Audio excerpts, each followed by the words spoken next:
بسم الله الرحمن الرحيم وكان عاقبتهما أنهما في النار خالدين فيها وذلك جزاء الظالمين يا أيها الذين آمنوا اتقوا الله ولتنظر نفس ما قدمت لغد واتقوا الله إن الله خبير بما تعملون ولا تكونوا كالذين نسوا الله فأنساهم أنفسهم أولئك هم الفاسقون لا يستوي أصحاب النار وأصحاب الجنة أصحاب الجنة هم الفائزون لو أنزلنا هذا القرآن على جبل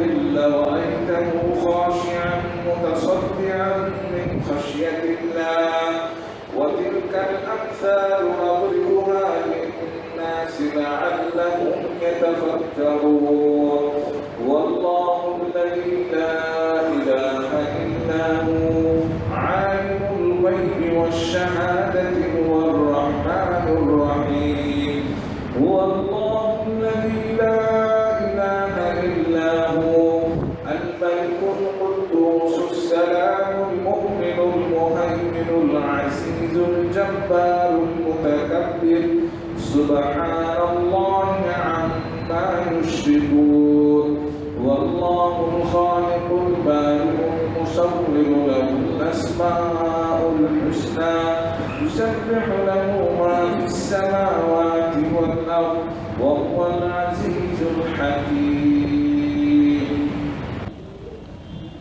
আপনাদের মাঝে এখন বক্তব্য রাখবেন জনাব মতিউর রহমান মাদানী সাহেব।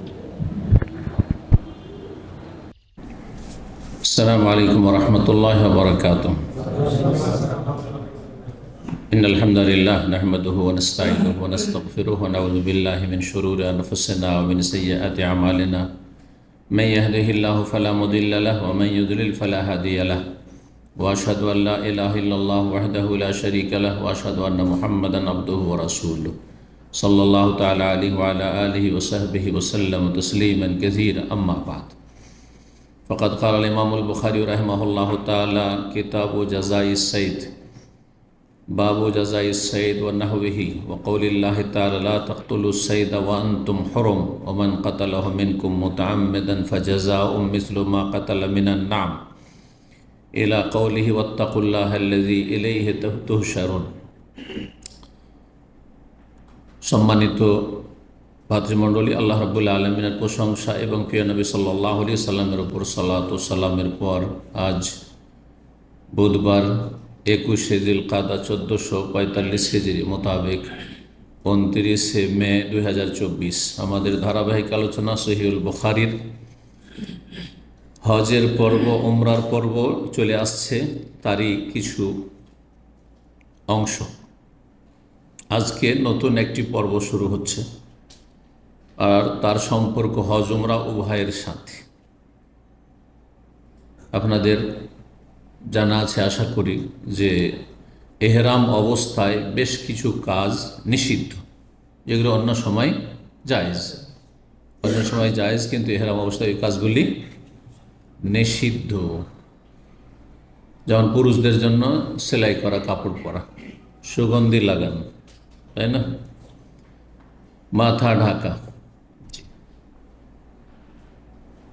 এইভাবে যেসব নিষিদ্ধ কাজ রয়েছে তার একটি গুরুত্বপূর্ণ নিষিদ্ধ কাজ হচ্ছে শিকার করা। শিকার করা তো শিকার করা এহরাম অবস্থায় হারাম, নিষেধ। আল্লাহ রাব্বুল আলামিন কোরআনে কারীমের সূরা মায়েদার কয়েকটি আয়াতে বিষয়টি বর্ণনা করেছেন, কোনো জায়গায় সংক্ষেপে, কোনো জায়গায় বিস্তারিত। তার বিষয়টি অত্যন্ত গুরুত্বপূর্ণ। কেউ যদি এহরাম অবস্থায় শিকারী পশু বা পাখি শিকার করে, শিকারী পশু বা পাখি শিকার করে, শিকার মানুষ কি করে, যেগুলো শিকারী পশু বা পাখি শিকার করে, এই শিকার করা নেশা। যেমন মাছ ধরা নেশা, তেমনি স্থলচার প্রাণী যেগুলি শিকারী, সেগুলি শিকার করা এক শ্রেণীর লোকদের নেশা। বনে বনে জঙ্গলে জঙ্গলে ঘুরে বেড়ায়। হরিণ শিকার করার জন্য, খরগোশ শিকার করার জন্য, এইরকমই আরও যেসব শিকারী পশু রয়েছে। তো শিকার করা হারাম, কেউ যদি করে সে বড় গুনাহ করবে এবং তার জন্য কাফফারা রয়েছে, যার কথাও আল্লাহ রাব্বুল সূরা মায়েদা বর্ণনা করেছেন।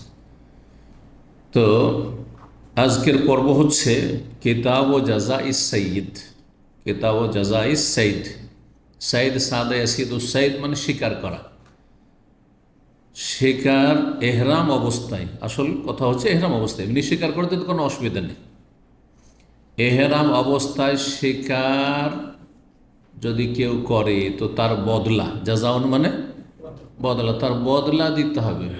তার বদলা দিতে হবে মানে কাফারা দিতে হবে, তার ক্ষতিপূরণ দিতে হবে, কাফারা দিতে হবে। জি, আল্লাহর সন্তুষ্টির জন্য এবং হারাম থেকে মুক্ত হওয়ার জন্য, হ্যাঁ, তওবার জন্য। জি,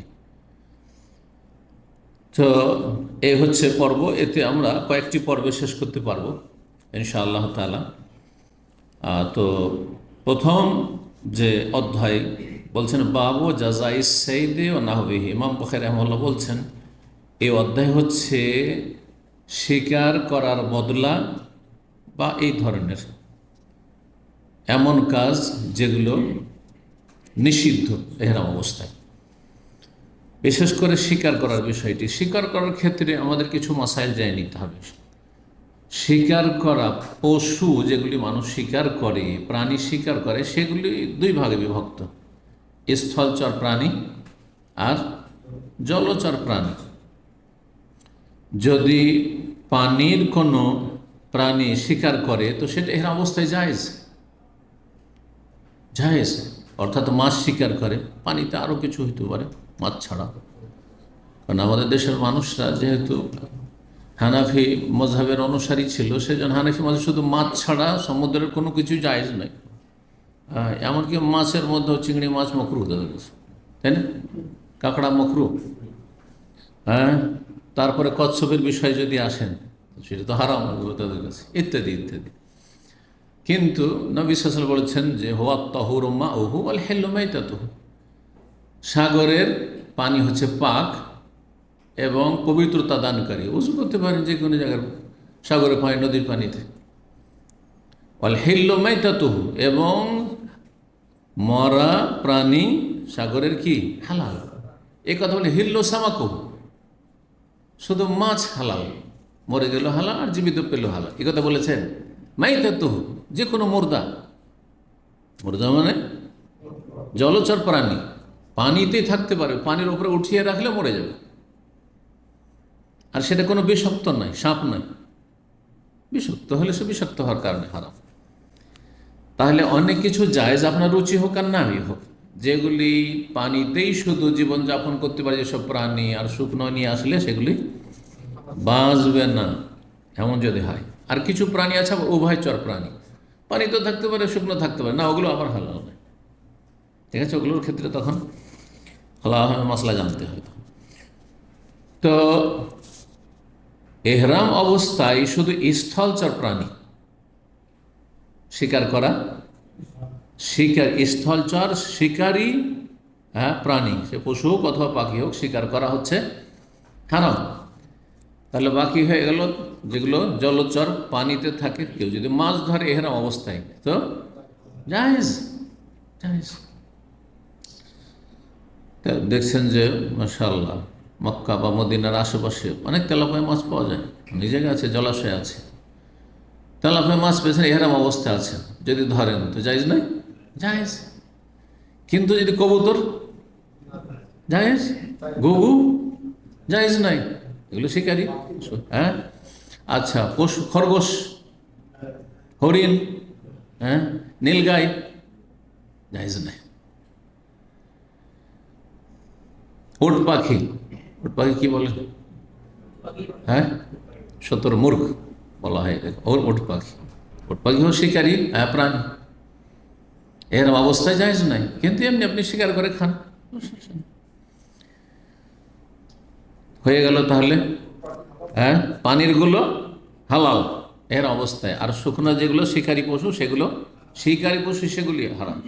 এখন বাকি তাহলে যেগুলো শিকারী পশু নয় কিন্তু গৃহপালিত পশু, সেগুলি এহরাম অবস্থায় জবাই করতে পারবেন কি না? খাচ্ছেন তো ঠিক, এহরাম অবস্থায় চিকেন খান না, গরু খাসির গোস্ত খান না, এহরাম অবস্থায় খাচ্ছেন তো। কিন্তু যদি আপনাকে বলা হয় যে মুরগিটা জবাই করে দেন, পারবেন না? পারবেন না। এখানে অনেকে কিন্তু বিভ্রান্ত, এই যে পারবেন না বলেছে, জায়েজ, কারণ শিকারি পশু না, আপনি জবাই করে খেতে পারেন। গৃহপালিত পশু পাখি জবাই করে খেতে পারেন আপনি, ঠিক আছে। হাঁস গৃহপালিত, শিকারি পাখি নয়, সুতরাং জবাই করে খেতে পারেন।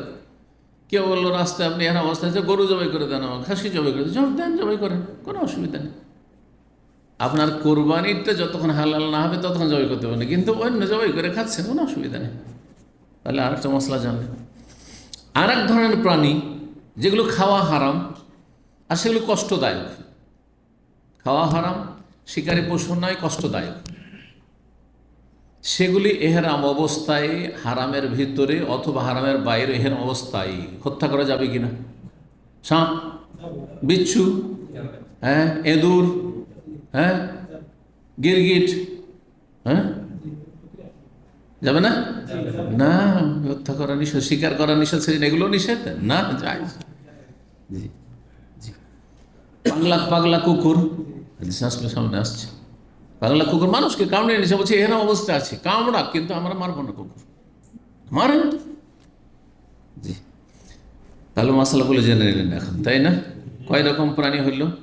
জলচর প্রাণী আর স্থলচর শিকারী পশুর হুকুম, আর যেগুলো গৃহপালিত পশুর হুকুম, আর হারাম, হ্যাঁ, পশু প্রাণী জীবজন্তু, হারাম জীবজন্তু, সবগুলির হুকুম আল্লাহ আল্লাহ জানলেন এহরাম অবস্থায়। জি, এখন চলেন, যেখানে কাফারা আছে, কোন ক্ষেত্রে কাফারা? যেখানে হারাম কাজ করবে, অর্থাৎ স্থলচর প্রাণীকেও যদি স্বীকার করে নেয়, এহরাম অবস্থায়। তো ইমাম বুখারী রাহিমাহুল্লাহ অধ্যায় বলছেন বাবু জাযাই সাইদ, শিকার করার কি বদলা, মানে কাফারা। ওয়াকাউলিল্লাহি তাআলা, মহান আল্লাহর বাণী দলিল হিসাবে পেশ করছেন সূরা মায়েদার আয়াত 95-96 বিস্তারিত রয়েছে। এখানে সংক্ষেপ করে দেওয়া হয়েছে, আয়াতের শুরু এবং শেষটা নিয়ে আসা হয়েছে। এত মাসাইল আমাদের বর্ণনা করতে গেলে আয়াতগুলি তফসির আমরা থেকে যাব, আর সূরা মায়েদার তফসির আছে আলহামদুলিল্লাহ। সুতরাং সূরা মায়েদার তফসির যারা বিস্তারিত জানতে চাবেন সেখানে জেনে নেবেন, কারণ এইরকম আজকাল মাসলার প্রয়োজন তেমন হয় না, কে বা এর অবস্থায় স্বীকার করে। আর যদি আপনি কেউ স্বীকার করে ফেলে যে এই ভুল করে ফেলি, যে তাহলে তখন তার জন্য এই মশলা জানা জরুরি, যে আমাকে কাফারা দিতে হবে, কতটা দিতে হবে, কি দিতে হবে, জি, কোনটা পারবো কোনটা পারবো না। জি, আল্লাহ বলছেন যে লা তাকতুলুস সাইদা ওয়া আনতুম হুরুম, হে ইমানদারগণ তোমরা ইহরাম ওয়া আনতুম হুরুম মানে মুহরিমুন, ইহরাম অবস্থায় তোমরা শিকারী হত্যা করবে না। অথচ শিকার করেছে, হ্যাঁ, বা জবাই করেছে, ধরে শিকারী পশু ধরে জবাই করেছে, কিন্তু আল্লাহ হত্যা বললেন, হত্যা হারাম। সুতরাং তুমি যদি ইহরাম অবস্থায় জবাই করো তাহলে তুমি হত্যা করলে, এটা জবাই করলে না। আল্লাহর এই যে ভাষা, এই ভাষার হিকমত দেখেন। আল্লাহ খুন করা, লা তাকতুলু মানে খুন করিও না। খুন করা কেন বলে? খুন করা অপরাধ। আল্লাহ বলেন লা তাযবাহুস সাইদ, শিকারী পশু জবাই করিও না, এই কথা বলেননি। কারণ জবাই হালাল হইতে পারে, হারাম হইতে পারে, কিন্তু খুন করা হারাম। এই জন্য কেউ যদি, ওলামারা বলেছেন, এহরাম অবস্থায় কোনো হালাল পশু, আপনার শিকারী পশু এহরাম অবস্থায় যদি শিকার করে নেই, হ্যাঁ, জবাই করে, তাহলে সেটা খুন করা, কতল করা, আর খুন করলে সেটা হালাল হয় না, যদিও বিসমিল্লাহ আল্লাহ পড়ুক না কেন, সেটা তাদের জন্য হালাল নয়, অন্যদের জন্য যারা হাজি নয় এর অবস্থায় তাদের জন্য হালাল নয়। পশুটাই হারাম, মাইয়েতের মতো, মৃত জন্তুর মতো। একটা পশু যদি মরে যায় তো মরা পশু খাওয়া হারাম, ওই রকমই হারাম, কারণ এটাকে আল্লাহ খুন বলেছেন, কতল বলেছেন। ওমান কাতালাহু মিনকুম মুতাআম্মিদান, তোমাদের মধ্যে কেউ যদি ইচ্ছাকৃত খুন করে, মাসলা জানা আছে, হারাম। তারপরে হ্যাঁ, এমনি নয় যে কোনো জায়গায় একটা পাথর মারছিল আর গিয়ে লেগে গেল ভুলে, ইচ্ছা করে সে, হ্যাঁ, টার্গেট করে মেরেছে, ফাজাযাউন, তাহলে বদলা দিতে হবে। জাযা শব্দ কোরআনে এসেছে, সেজন্য জাযা নিয়ে এসেছেন, কাফারা দিতে হবে। মিসলু মা কাতালা মিনান নাম, যেমন শিকারী পশু কি করেছে, হত্যা করেছে, এখানে আবার কাতালা হত্যা করেছে, কি বদলা দিতে হবে, মিনার নাম, গৃহপালিত পশু থেকে। অর্থাৎ সেই পশুটাকে দেখতে হবে, সেই পশুর আকার আকৃতি কি আপনার বা মূল্য আপনার ছাগলের সাথে মিলছে, যে ছাগলের মোটামুটি দাম, ঠিক তেমনি এই শিকারী পশুটি যদি কিনতে যাওয়া হয়, হ্যাঁ, তাহলে এর দাম, খরগোশের দাম অথবা হরিণের দাম কীরকম, যদি এদিক থেকে মিল থাকে ছাগলের সাথে দুম্বার সাথে দুম্বা, যদি গরুর সাথে মিল থাকে তাহলে গরু দিতে হবে কাফারা, আর যদি উটের সাথে মিল থাকে তাহলে উট দিতে হবে। বুঝা গেছে না? ওলামারা এসব বিস্তারিত আলোচনা করেছেন। এবং এটা কেমন করে, এটা কি আমাদের ছেড়ে দেওয়া হয়েছে? বলছেন ইয়াহকুম বিহা যাওয়া আদলি মিনকুম, মুসলিম সমাজের দুইজন ন্যায়পরায়ণ ব্যক্তি, হ্যাঁ, সুবিচারকারী ব্যক্তি, যারা বিশেষজ্ঞ এই ক্ষেত্রে, যে শিকারী পশুগুলোর মূল্য কত, এই মূল্যটা উটের মূল্যের কাছাকাছি চলে যাচ্ছে না, গরু গায়ের মূল্যের কাছাকাছি যাচ্ছে না, ছাগলের মূল্যের কাছাকাছি যাচ্ছে, ওই দেখে তারা চূড়ান্ত ফয়সালা দিয়ে বিচার করবে, আর তারপরে সে অনুযায়ী তোমাকে কাফারা দিতে হবে। এতটা সংক্ষেপে জেনে নয় যথেষ্ট মশলা, হ্যাঁ, যেটা হারাম কাজ, এহরাম অবস্থায় স্বীকার করা, স্বীকার করলে এইসব কাফারা রয়েছে। আর এটা হাদিয়াম বালেগাল কাবা, আল্লাহ বলছেন যে আল্লাহর ঘর কাবা পর্যন্ত পৌঁছাইতে হবে এই কাফারা। এই নয় যে জবাই করে দাম আমি খেয়ে নেবো, অথবা আমি বাইরে কোথাও খেয়ে নেবো, হ্যাঁ, আল্লাহর ঘর কাবা পর্যন্ত পৌঁছাইতে হবে, সেখানে গিয়ে হারামের ভিতরে জবাই হইতে হবে। আও কাফারাতুন তাও মাসাকিন, অথবা মিসকিনের কাফারা।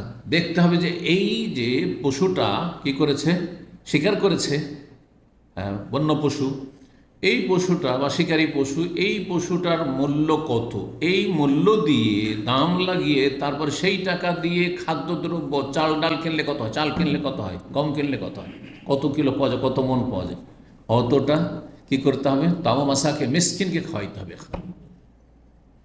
প্রত্যেক মিসকিন যদি আদসা করে খাওয়ানো হয় তাহলে অনেকগুলি মিসকিন খেতে পাবে। আর যদি সেটা না পারে, সেটাও পারছেন না, আর কোরবানিও দিতে পারছেন না, হ্যাঁ, ফিদিও দিতে পারছেন না কোনো পশু, তাহলে কি করবে, আও আদুল জালিকা সিয়ামান, অথবা তার সমপরিমাণ রোজা রাখতে হবে। সমপরিমাণে এক এক মিসকিনের ভাগে যতটা খাবার আসে, আশা করি এক এক মিসকিনের বিনিময়ে এক একটি রোজা, তাহলে অনেকগুলি রোজা রাখতে হবে, বড় কাফারা তাহলে। শেষ আল্লাহ বলছেন ওয়াত্তাকুল্লাহ আল্লাযী ইলাইহি, তো সেই আল্লাহকে ভয় করো যার কাছে তোমাদেরকে একত্রিত হইতে হবে, একত্রিত করা হবে এবং তোমাদের হিসাব হবে, সুতরাং হারাম কাজ করবে না। 2 নম্বর অধ্যায় বলছেন বাবুন, এই অধ্যায় হচ্ছে ইজা সাদাল হালাল ফা আহাদা লিল মুহরিমিস সাইদা আকালাহু, কোন হালাল ব্যক্তি অর্থাৎ এহরাম অবস্থায় নেই, হ্যাঁ, অমুহরিম ব্যক্তি, এহরামবিহীন ব্যক্তি, যেটাই বুঝেন, হ্যাঁ, শুদ্ধ বাংলা এহরামবিহীন, যে এহরাম অবস্থায় নেই, হালাল মানে হালাল অবস্থায় আছে মানে এহরামবিহীন ব্যক্তি যদি স্বীকার করে, আর স্বীকার করার পরে আহাদ আলিল মোহরেম, মোহরেমকে এহরামকারী ব্যক্তিকে যদি সে গিফট করে দেয়, উপঢৌকন দিয়ে দেয়, সে শিকারী পশুটি, আকালাহু, খেতে পারবে, খেতে পারবে কি পারবে না, এই সম্পর্কে বিস্তারিত মাসায়েল রয়েছে আর ইখতিলাফ রয়েছে আমাদের, সঠিক মত ইনশাআল্লাহ বর্ণনা করব। বলছেন এই মর্মে আলামিয়ারা ইবনু আব্বাস ও আনাস বিন যাবে বাসান ওয়া ফি গায়রি সাইদি নাহওয়াল ইবল ওয়াল গানাম ওয়াল বাকার ওয়াল দাজাজ ওয়াল খাইল। এখন শুনেন যে মাসলে বলছেন যে গৃহপালিত পশু জবাই করতে পারবেন এহরাম অবস্থায়। শুনেন, বলছেন আব্দুল্লাহ বিন আব্বাস রাদিয়াল্লাহু আনহু আর আনাস, তারা জবাই করাতে কোনো আপত্তি মনে করেননি। আপনি ঘরের পশু, গৃহপালিত পশু, হ্যাঁ, জবাই করতে পারেন, আপনি প্রাণী জবাই করতে পারেন।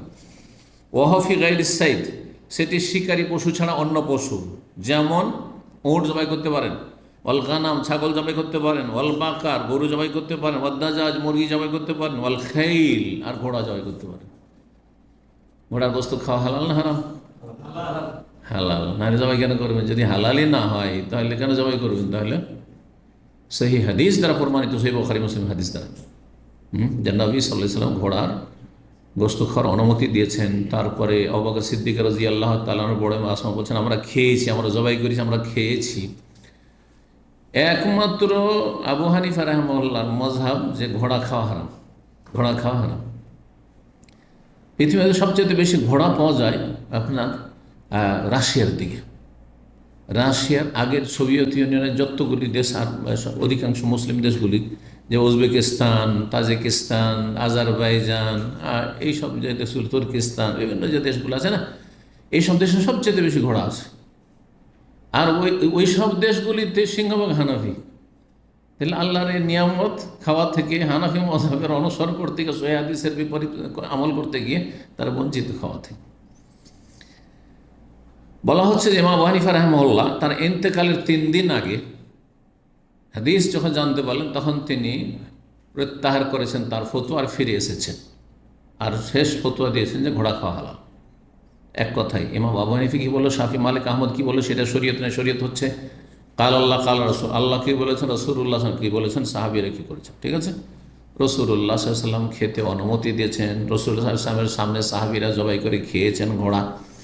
কিন্তু দেখেন, একটি পশুতে একাধিক গরজ থাকতে পারে, একাধিক গরজ থাকতে পারে, শুধু একটা গরজ একটা পশুতে থাকে না, ঠিক না? যেমন আমরা গরুর গোস্তও খাই, আবার গরু দিয়ে আমরা চাষাবাদও করি না, করি না? গরুর আবার গাভীর দুধও খায়, জবাই করে সারা জীবন বুড়িয়ে গেছে, ওই বকন থেকে শুরু করে যে বাচ্চা দেওয়া শুরু করেছে 10 বছর 20 বছর, তারপর জবাই করছেন না, আপনি কী করছেন? দুধ খাচ্ছেন, শুধু বাচ্চা দিয়েছে দুধ খাচ্ছেন। একাধিক গরজ আছে না নেই? একাধিক গরজ আছে। ওঠে একাধিক গরজ আছে, বাহনেরও কাজে লাগছে, আবার জবাই করে খাচ্ছেন। জি, ঠিক ওই রকমই ঘোড়াতে, কিন্তু একটি গরজ আর একটি গরজের চাইতে বেশি উপকারী বা গুরুত্বপূর্ণ। ঘোড়ার ক্ষেত্রে ঘোড়ার পিঠে চড়া একটা ফায়দা, আর একটা হচ্ছে তার গোস্ত খাওয়া। কোনটা বেশি উপকারী? চড়াটা। কারণ ঘোড়া দ্রুত ছুটতে পারে, অন্য পশু এইভাবে দ্রুত ছুটতে পারে না। তো সেই জন্য আল্লাহ রাব্বুল আলামিন কোরআনে কারীমে ঘোড়ার যেটা মুখ্য উপকারিতা, আসল উপকারিতা, বরং আল খাইলা ওয়াল বিগাল ওয়াল হামিরা লিতারকাবুহা জিনা, ঘোড়া, খচ্চর আর গাধা লিতারকাবুহা তোমাদের বাহনের জন্য, আর তোমাদের সাজসজ্জা, শোভা সৌন্দর্যের জন্য। যার বাড়িতে ঘোড়া রাখে কি চমৎকার লাগে, তারাকেও ভালো লাগে, আর লোকজন দেখতে আসে। আমাদের এলাকায় এক মন্ত্রী মিনিস্টার ছিল মুসলিম, তো তার বাড়িতে ঘোড়া, লক্ষ লক্ষ টাকা দামের ঘোড়া শুধু পুষত দেখার জন্য, আর দূর থেকে লোকেরা দেখতে আসতো। আমি যে মাদ্রাসায় এক সময় যৌবনকালে শিক্ষকতা করেছি মদিনা আসার আগে, সেখান থেকে আমরাও দেখতে গেছি, ওর চল ঘোড়াটা দেখে আসি। কারণ আমাদের সাথে ঘোড়া ওই রকম ঘোড়া দেখতে পাওয়া যায়, বিদেশি ঘোড়া। তো যাই হোক, কিন্তু তার মানে এই নয় যে খাওয়া যায় না, খাওয়া যায়, এটি সঠিক নয়। এই জন্য বুখারী ঘোড়ার কথা উল্লেখ করেছেন। জি, ইউকালো, তারপরে তফসির করছেন, কারণ এই শব্দগুলি ওই সূরা মায়েদাতে এসছে। আদলো জালিক, আদলুন মানে মিসলো, মানে মতো, আদল মানে মতো, অনুরূপ। ফাইজা কোসেরাত, কিন্তু ওইটাকে যদি আদল না পড়ে ঈদল বলেন, আদল মানে ইনসাফ হয়, আদল মানে সুবিচার। কারণ সুবিচার মানে অনুরূপ, মানে সমান সমান, যার যেটা হক সেটা দিবেন আপনি, এর সাথে মিল আছে। ঈদুল্লুন যদি পড়েন, ওর মানে হচ্ছে জেনাতুন, মানে সমান। ঈদুল জালিকা মানে এর সমান, ঈদুল মানে সমান। আর এখান থেকে ভাইরা ভাইকে আরবিতে আদিল বলে, সেখানে হয়তো আজ পর্যন্ত শোনেননি। ভাইরা ভাই, সাড়ু কি বলে জানেন? আদিল। কারণ সমান সমান, আপনি যে শ্বশুর শাশুড়ির জামাই, সেও সেই শ্বশুর শাশুড়ির জামাই, আপনার শ্বশুর শাশুড়ি আর ওর শ্বশুর শাশুড়ি একই সেন্স, তাই না? ও এক বোনকে বিয়ে করেছে, হ্যাঁ, আপনি আর বোনকে বিয়ে করেছেন, ঠিক না? আপনার যারা শালা, তারা শালা, আপনার ভাইরা, ঠিক কিনা? আপনার যারা শালিকা, তারও তারা শালিকা, এই। তো এই জন্য আদিল। আর দুলাভাইকে কি বলে, সম্বন্ধীকে কি বলে, ওইটি থাকলো, একসাথে এত শিখিয়ে দেবো না, হাদিস পড়াচ্ছি। আচ্ছা, ঠিক আছে, চলো। অনেক সময় আরবদের সাথে কথা বলতে গিয়ে আর আসে না, যে কেমন করে বুঝাবো যে এটা আমার হ্যাঁ ভাইরা। তো আমি কি বলি, হাজ আখু আনা, আপনি ভুল বুঝলেন। শালা আসছে, ওকে বলছে হাজ আখু আনা, আর আপনার ভাই আসছে, ওকে আখু আনা, গ্রামের ছেলে এসছে, ওকে আখু আনা, আর সাড়ু ভাইরা এসছে, সম্বন্ধী এসছে, ভগ্নিপতি এসছে, বোনজামা, ওকে আখু, সব আখু। এটা তার বোঝানো হলো না, প্রত্যেকটা একটা শব্দ আছে, আপনার ভাষা তাছাড়া আরবিতে নেই? অবশ্যই আছে। জি, তো এই জন্য বলা হয়। জি, তো তো আদুল্লন ঈদুল্লন দুটোর সাথে আদিলের মিল আছে, কিন্তু দুটোর সাথে আপনি সমান সমান ওই বাড়িতে, আপনি সে বাড়ির জামা, সেও সে বাড়ির জামা, সমান এদিক থেকে সমানের অর্থ আছে। আর তার অনুরূপ, হ্যাঁ, যেমন আপনি তেমন সে। জি, আর একটি শব্দ এসছে এখানে কেয়ামান। কেয়ামান মানে কি? সূরা মায়েদার আয়াত নম্বর 97। আর কেয়ামান মানে হচ্ছে কেওয়ামান। বলছেন কেওয়ামান, কেওয়াম কাকে বলা হয়? মা ইয়াকুমু বিহিল মাইশা, জীবন উপকরণ। এমন উচ্চ বাংলা একটু বলে দিলাম যে অনেকে এটা উঠাইতে পারবেন না, যে জীবন উপকরণ মানে কি। দেখি কে বুঝেছেন, বুঝান। কেন অনেক অঞ্চলের সাধারণ মানুষরা বাংলা অত জানে না, বলছে আপনার বাংলা ভারী, অথচ সবচেয়ে সহজ বাংলা আমি বলি, কিন্তু আপনি তো বলবেন মাস্টারেনি, কিন্তু ওই তো বলতে পারবেনি। জীবন উপকরণ, হ্যাঁ, এটা একটা মাস্টার। কিন্তু জীবন মানে যার মাধ্যমে আপনি জীবন যাপন করছেন, যেটা খেয়ে দিয়ে ভোগ করে, বা যেটার মাধ্যমে আপনি বেঁচে আছেন, সেটা টাকা পয়সা হোক, আর খাদ্য হোক, আর পানীয় হোক। হ্যাঁ, বেঁচে থাকা জীবনযাপনের মাধ্যম, উপকরণ মানে মাধ্যম। এটা হচ্ছে শাব্দিক অর্থ। আর কেউ কেউ অর্থ করেছেন কেয়ামান, কেওয়ামান মানে কল্যাণ। তাতে কল্যাণ আছে, খাবারে কল্যাণ আছে, পানিতে কল্যাণ আছে, আপনার টাকা পয়সাতে কল্যাণ আছে। টাকা পয়সা ছাড়া বাঁচতে পারবেন আপনি নাকি? হ্যাঁ, যেখানে যাবেন পয়সা, যেখানে যাবেন পয়সা। দিন শিখতে যাবেন, ওই আপনার 3 কিলোমিটার যেতে হবে, তো একটু গাড়ি 5 রিয়াল লাগবে হয়তো, ওখানেও পয়সা। সব জায়গাতেই পয়সা, পয়সা ছাড়া চলবে না। তো কেয়ামান মানে কেওয়ামান, এখানে কেয়ামান মানে এখানে দাঁড়ানো না, তবে দাঁড়ানোর অর্থ এখানে আছে দূর থেকে। সেটা হচ্ছে যার মাধ্যমে মানুষ দুনিয়াতে প্রতিষ্ঠিত থাকতে পারে। পয়সা না থাকলে মানুষ প্রতিষ্ঠিত থাকবে কী করে? পানাহার, খাবার দাবার, পানি না থাকলে মানুষ প্রতিষ্ঠিত থাকবে কী করে? হ্যাঁ, মরে যাবে। কয়দিন বাঁচবেন না খেয়ে? তো ফেরেশতা না। ইয়াদেলুন, তবে ইয়াদেলুন যে রয়েছে সূরা আনআমে, সুম্মাল্লাযীনা কাফারু বিরাব্বিহিম ইয়াদেলুন, অতঃপর যারা কাফের তারা তাদের রবের সাথে ইয়াদেলুন সমকক্ষ, সমতুল্য করেছে তাদের দেবদেবীকে, দরগা দুর্গাকে। আল্লাহর কাছে না চেয়ে জিলানির কাছে চায়, হ্যাঁ, খাজা বাবার কাছে চায়, হ্যাঁ, কেউ দুর্গাতে চায়, কেউ দরগাতে চায়। ইয়াদেলুন, আল্লাহ সমকক্ষ, সমতুল্য করে দিয়েছে। যা আল্লাহর হক আল্লাহ দেন, সেগুলি মানুষ সম্পর্কে মনে রাখে তারা দিতে পারে, অথবা প্রতিমা দিতে পারে, অথবা মরা মানুষ যে দাফন হয়ে আছে, কোন কালে দাফন হয়েছে, কোথায় চলে গেছে পচে সরে, তার সম্পর্কে মনে হচ্ছে সে মরেও মরেনি, কিন্তু আত্মগোপন করেছে। নাউযুবিল্লাহ মিন যালিক, শিরকি কুফরি আকীদা এগুলো। জি, এরা কি করে মুসলিম থাকতে পারে? যাই হোক, 1821 নম্বর হাদিস। হাদিস একটি হাদিস কিছু শব্দের, বাক্যের পার্থক্যের সাথে কয়েকবার করে আসবে। এই শিকার সম্পর্কে আব্দুল্লাহ বিন আবি কাতাদা বলছেন, ইনতালাকা আবি আমাল হুদাইবিয়াতে, আমার বাবা আবু কাতাদা রাদিয়াল্লাহু তাআলা হুদাইবিয়ার বছর বাড়ি থেকে বেরোলেন, কিন্তু তিনি গিয়েছিলেন শত্রুদের খোঁজ খবর রাখার জন্য। উমরায় যাচ্ছেন, আর মক্কা এখনো কাফেরদের দখলে। আর যদি শত্রুদের খোঁজ খবর না রাখেন, যে ডানে বামে কোথায় শত্রু আছে, যে কোনো শত্রু আক্রমণ করে মেরে দিতে পারে, তাই না? এই জন্য কিছু লোককে পাঠানো চলে, তোমরা রাস্তাগুলো আগে দেখবে যে কোথায় শত্রু দল আছে, বা তারা আসছে নাকি। সম্ভাবনা আছে যে এসে রাস্তাতে তারা আমাদেরকে বাধাগ্রস্ত করবে, আর তাই করেছিল। হুদাইবিয়া যেতে চলে এসছে শত্রু সামনে, না আগে বাড়তে দেবো না, দিলই না আগে বাড়তে।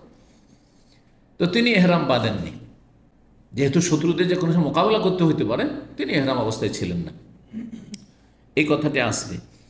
তো বলছেন ফাহরাম আসহ, তার সাথী সঙ্গীরা তো এহরাম করেছিল, আলম ইহল, তিনি এহরাম বাঁধেননি, মানে আমার আব্বা এহরাম বাঁধেননি।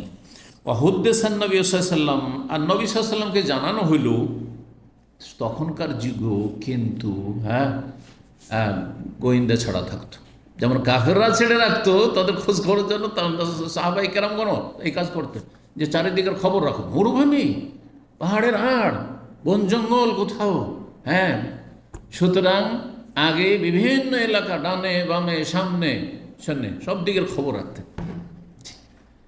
যাতে করে কোনো রকমের ক্ষয়ক্ষতির সম্মুখীন না হতে হয়। নবী সাল্লাল্লাহু আলাইহি ওয়াসাল্লামকে জানানো হইল যারা খোঁজ খবর রাখছেন রাস্তাঘাটের, যে আন্না আদুওয়ান একটি শত্রু দল একজু হবে গায়িকা, গায়িকা নামক স্থানে তার বিরুদ্ধে লড়াই করার জন্য চলে আসছে, যাচ্ছেন না ওমরা করার জন্য, আর ওরা যুদ্ধ করার জন্য আসছে। তাহলে আগে থেকে সতর্ক হইতে হবে, সাথে অস্ত্র আছে, কিন্তু অস্ত্র বের করে প্রস্তুত হয়ে যাননি, যে লড়াই করতে যাচ্ছে, লড়াই করলে আলাদা প্রস্তুতি ছিল। তো ফন্তলাকান নবী সাল্লাম, নবী সাল্লাম চলতে থাকলেন। ফাবাইনা আবি মা আসহাবি, আমার আব্বা কিন্তু তার সাথী সঙ্গীদের সাথেই ছিলেন। নবী সাল্লাম এগিয়ে চলে গেছেন কিছুটা রাস্তা। ইয়াধাকো বাঁধম বাদান, এই যে সাথী সঙ্গীরা আমার আব্বার আছেন, তারা একজন আরেকজনকে দেখে শুধু হাসাহাসি করছে। তার এরকম অবস্থা আছে, বলতে পারছেন না যে শিকারী নীলগাই আছে। হ্যাঁ, নীলগাই, পুরনো আরবিতে নীলগাই তর্জমা করা হইতো, এবং সেটাকে ভুল হয়তো বলা যাবে না, কারণ আমরা তাহকিক করে দেখলাম যে আগের যুগের যে ওলামারা অনুবাদ করেছেন হেমার ওয়াহাস, হেমার মানে গাধা, আর ওয়াহাস মানে জঙ্গলি, মানে বন্য, বন্য গাধা। তো বন্য গাধা কোনটাকে বলে? আগের যুগে বন্য গাধা নীলগাইকে বলা হয়তো। তো এই জন্য আমাদের ওস্তাদেরা যে দেশে পড়েছেন তারা নীলগাই দিয়ে তর্জমা করেছেন। কিন্তু আজকাল আপনি গুগলে যখন সার্চ দিবেন হেমার ওয়াহাস, তখন জেবরা বলছে, কারণ গুগল নিউ অ্যারাবিকের অনুযায়ী অনুবাদ করছে, অর্থ পরিবর্তন হইতে পারে, সুতরাং জেবরা বলা হচ্ছে। আর নীলগাই মানুষ সাধারণত শিকার করে, আর শিকার করে গোস্ত খায়, তো এই জন্য নীলগাইয়ের সম্ভাবনা বেশি। আর জেবরাও যদি কেউ অর্থ করে তো ভুল বলা যাবে না, কারণ হেমার ওয়াহাস মানে কি? হ্যাঁ হ্যাঁ, গাধা, গাধা বললে তো আরও মানুষকে আরও গাধা বানিয়ে দেবেন, গাধা বোঝা গেছে? এইরকম অনুবাদ একজন করেছে। এইরকম অনুবাদ যদি করি তাহলে মানুষকে গাধা খাওয়াই ছেড়ে দেবো। গাধা খাওয়া হারাম, বাড়ির গাধা খাওয়া হারাম, গাধা আর খচ্চর খাওয়া হারাম। দেখেন, গাধা খচ্চর দুটো দেখতে কিসের মতো? ঘোড়ার মতোই, কিন্তু ঘোড়া হালাল আর গাধা আর খচ্চর হারাম, স্পষ্ট হাদিসে দিয়েছে, বাড়ির গাধা। সুতরাং আপনি আমাদের দেশের মানুষকে যদি শাব্দিক অর্থ করে হেমার ওয়াশ মানে বন্য গাধা, তো মনে করো যে বনের গাধা মনে হয় বাড়ির যে গাধা পুষি ওই রকমই গাধাই হয়, আর গাধা খাওয়া শুরু করবে না? তো এই বন্য গাধা দিয়ে তর্জমা করলে হবে না, বরং বলতে হয় নীলগাই দিয়ে তর্জমা করতে হয়, নাহলে জেবরা বলবো। বুঝছেন? নীলগাই খাওয়া হলো, নীলগাই শিকারী পশু। তো আর যখন বাড়ির গাধা বলতেন সাহাবাই কেরামগণ, তখন বলতেন হেমার আহলি, ওইটা ওয়াহাসি। ওয়াহাস মানে হচ্ছে যে পোষ মানে না, ওয়াহাস মানে পোষ মানে না, মানুষকে দেখলেই লাভ দিয়ে পালাবে, লাভ দিয়ে পালাবে। হরিণ মানুষকে দেখলেই পালাবে, খরগোশ মানুষকে দেখলেই পালাবে, এগুলো ওয়াহাসি জীবজন্তু, ওয়াহাসি প্রাণী বলা হয় আরবিতে। তবে হোশ তার মধ্যে রয়েছে, পোষ মোটেই নেবে না। আর কিছু কিছু পশু আছে সেগুলো হচ্ছে যদিও হারাম, সেগুলি পোষ মানে, যেমন বিড়াল মানুষকে দেখলে মেও মেও করে এসে কোলে শুয়ে যাবে, দেখ না, পায়ের কাছে ঘোরাঘুরি করবে, জি, মনে হচ্ছে আদর করছে, আদর নিতে চাইছে, বিছানায় শুয়ে যাবে, জি। তো বলছেন যে সাহাবায়ে কেরামগণ তার সাথে যে ছিলেন যারা, তারা ইহরাম অবস্থায় আছেন, বলতে পারছেন না যে এই শিকারী পশু, আর এর জন্য হালাল কি করা, শিকার করা, কারণ ইহরাম অবস্থায় নেই আবু কাতাদা। কিন্তু একে অপরকে দেখে থামতে পারছে না, তখন হাসতে শুরু করেছেন, হাসছেন। ও দেখেন, ওই হাসা দেখে এদিক ওদিক দেখতে লেগেছে, ব্যাপারটা কি? কারণ কেউ যদি আপনাকে দেখে হাসে বা কয়েকজন হাসে, তা আপনি কী করবেন? এদিক ওদিক দেখবেন বা নিজের কথা চিন্তা করবেন যে ভাই আমি কিছু ভুল করলাম, আমাকে নিয়ে হাসছে, নাকি এদিক ওদিক কোনো ব্যাপার স্যাপার আছে, ঠিক না? ওই রকম আবু কাতাদা বলছে ফানাজার, তো আমি এদিক ওদিক দেখতে লাগলাম, ফাইদা আনাবে হেমার ওয়াহাস, দেখছি যে আমি একটি নীলগাই দেখেছি। ফাহামাল তো আলী, তখন তার উপর আমি আক্রমণ করে দিলাম। ফাতাআনতু, আর তাকে আঘাত করলাম। ফাআসবাততু, আঘাত করে সেখানেই ফেলে দিলাম, একবারে হত্যা করে ফেলেই দিলাম সেখানে। ওয়াস্তান্ত বিহিম, আর তাদের কাছে একটু সাহায্য চাইলাম। সাহায্য কিসে চেয়েছিল? সামনে হাদিসে আসছে, ওই ঘোড়ার পিঠে যে দৌড় দিতে যাচ্ছে, চাবুকটা পড়ে গেছে, তো চাবুকটা একটু ধরিয়ে দাও নিচে। ঘোড়া থেকে কত নামবো, বলছে না না না, চাবুক উঠিয়ে দেবো, আমাদের যেন হারাম, আমাদের যেন শিকার করা হারাম, তোরা শিকারী কাজে সহযোগিতা হারাম, আমরা দেবো না, তোমাকে গুনহার কাজ করবো। তখন আবার ঘোড়া থেকে নেমে নিজেই চাবুকটা উঠিয়ে আবার ঘোড়ার পিঠে লাফ দিয়ে দিল, একেবারে দৌড় দিয়ে আক্রমণ করলো। আর ধরেই ফেলল। তো যাই হোক, বলছেন তারা তারা আমাকে সাহায্য করতে তারা অস্বীকার করলেন, আমরা পারবো না। ফাকালনা মিন লাহমিহি, আমরা তার গোস্ত খেলাম। স্বীকার করেছেন কে? অমোহরিম ব্যক্তি, আর খাচ্ছেন মহরেম সকলেই। ও হাসিনা, তারপরে আমাদের আশঙ্কা হলো আর নোক্তাতা, যে আমরা নবী সাল্লাল্লাহু আলাইহি ওয়াসাল্লাম থেকে বিচ্ছিন্ন না হয়ে যাই। আরে মরুভূমিতে একটু পাহাড়ের আড়ে হলে তো বোঝা যাবে কোন দিয়ে গেল। রাস্তা কি আজকালকার মতো যে রোড রাস্তা একটাই রাস্তা যাচ্ছে, মক্কার দিকে যাচ্ছে, এই রাস্তা ছাড়া তো অন্যদিকে যাবে না। ও যদি 100 চালে, 120 চালে, আপনি 140-50 চালিয়ে হয়তো সাথ ধরে নেবেন কিছুক্ষণের মধ্যে, ঠিক না? কত রাস্তা, এইদিকে ওইদিকে, কোন দিকে নবী সাল্লাল্লাহু আলাইহি ওয়াসাল্লাম এমন বিচ্ছিন্ন হয়ে যান যে শত্রুদের কবলে না পড়ে যান আর নিরাপত্তাহীনতার সম্মুখীন না হন। হ্যাঁ, আর আমরা আর হয়তো সাথী হইতে পারবেন, সঙ্গী হইতে পারবেন নবী সাল্লাল্লাহু আলাইহি ওয়াসাল্লামের, এমন আশঙ্কা হইল। তো বলছেন ফাতালাবতুন নবী সাল্লাল্লাহু আলাইহি ওয়াসাল্লাম, তখন নবী সাল্লাল্লাহু আলাইহি ওয়াসাল্লামকে তলাশ করা শুরু। এদিকে শিকার টিকার করতে দেরি হয়ে গেছে। আর তারপরে আরও কিছু কথা আছে। নবী সাল্লাল্লাহু আলাইহি ওয়াসাল্লাম ওদেরকে বলেছিলেন যে দেখো, আমরা যেটা স্বাভাবিক রাস্তা মদিনা থেকে মক্কা যাওয়ার, ওই রাস্তায় আমরা যাচ্ছি, আর তোমরা যেহেতু শত্রুদের খোঁজ খবরে, শত্রু তো স্বাভাবিক রাস্তায় থাকবে না, শত্রু দল সব সময় অপ্রসিদ্ধ রাস্তায় থাকবে তারা, তাই না? অচেনা রাস্তায় গিয়ে ওত পেতে থাকবে। তো নবী সাল্লাল্লাহু আলাইহি ওয়াসাল্লাম বললেন যে তোমরা সমুদ্র তীর মানে আপনার বদর, ইয়াম্বো, ওইদিকে সমুদ্র, ওই দিক থেকে, আর ওই রাবেগ এবারে জেদ্দার কাছাকাছি, ওই দিক থেকে তোমরা আপনার সাগর তীরবর্তী এলাকা দিয়ে তোমরা কি করো, একটু শত্রুদের সন্ধান রাখো, খোঁজ খবর রাখো, আর তারপর আমাদের সাথে মিলিত হও। এই জন্য খানিকটা দূরে হয়ে গেছেন। তো তারপরে চিন্তা করলেন যে নবী সাল্লাল্লাহু আলাইহি ওয়াসাল্লামকে তলাশ করি। নবী সাল্লাল্লাহু আলাইহি ওয়াসাল্লামকে তলাশ করা শুরু করলাম। তলাশ করতে কেমন করে তলাশ করবেন? এখন তাহলে বেশি স্পিড দিতে হবে। নবী সাল্লাল্লাহু আলাইহি ওয়াসাল্লাম আছেন ওটের পিঠে, আর আবু কাতাদার কাছে আছে ঘোড়া। বলছেন আরফাউ ফারাসি শাওয়ান, একবার আমি আমার ঘোড়াকে দ্রুত বেগে চালাচ্ছি, একবারে দিচ্ছি দ্রুত, হ্যাঁ, উড়িয়ে ঘোড়া। ও আসির ও শাওয়ান, কখনো কখনো স্বাভাবিক গতিতে যখন চলছি তখন এদিক ওদিক দেখছি কি জানি কোথাও ডানে বামে নবী সাল্লাল্লাহু আছেন নাকি, আর কখনো দিছি দৌড়। ফালাকিতু রাজুলান বানি গিফার ফি জওফিল, রাতের অন্ধকার, রাতের বেলাও ছিল, এমন কোনো বিদ্যুতের যুগও নয়, হ্যাঁ, অন্ধকার সব। তো বলছেন যে জনক ব্যক্তি গেফার বংশের, ওই এলাকায় বানু গেফার বংশ বাস করত।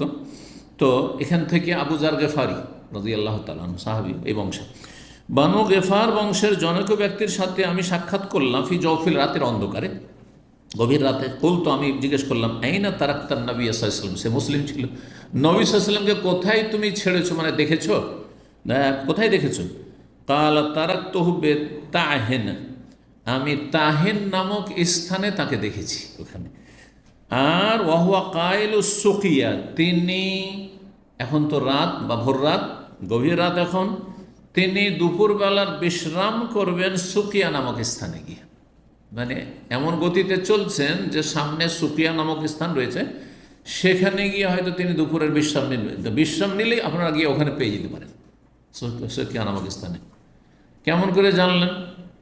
হয় তিনি শুনেছেন নবী সাল্লাল্লাহু আলাইহি ওয়াসাল্লামের কাছে, অথবা তিনি অনুমান করলেন যে একটা লোক যদি চলে, আমরা অনুমান করে বলতে পারি যে একজন লোক ধরেন এখান থেকে রিয়াদের পথে আছে, আর এখন জুদায় আছে, তাহলে আর 1-2 ঘন্টা পর আর কত দূরে থাকবে, এটা বলা যেতে পারে, তাই না?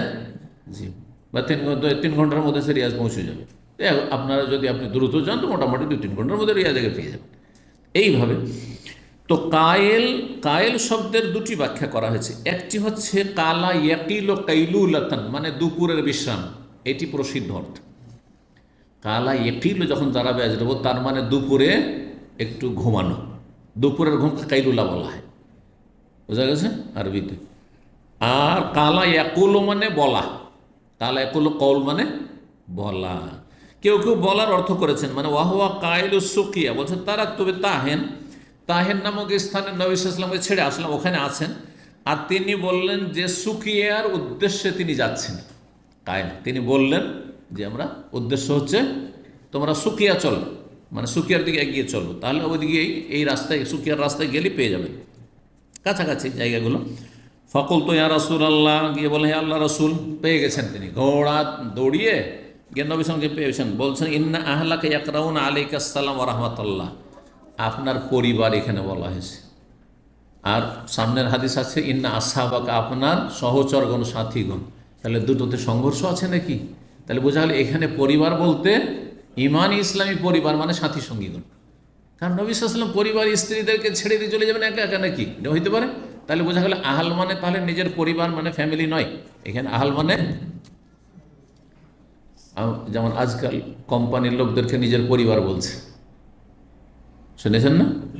আজকালকার পরিভাষা কিন্তু দেশেও কিন্তু অমুক পরিবারের হ্যালো বড় কোম্পানিগুলোর নাম বলেন, তাইলে এটা হচ্ছে হ্যাঁ জামেল জামেল জামেল ফ্যামিলি, জামেল গ্রুপ বা জামেল পরিবারের, এটা হচ্ছে তোমার রাজেহি পরিবারের, এটা হচ্ছে আবুল খায়ের পরিবারের।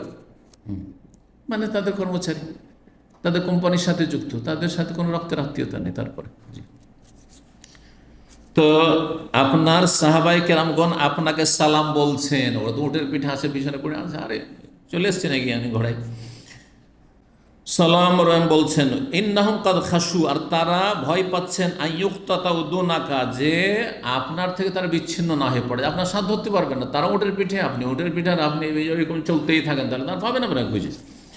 ফান্তাজিরহুম, সুতরাং আপনি ওদের জন্য একটু অপেক্ষা করুন, পিছনে পিছনে আসছে, একটু অপেক্ষা করুন।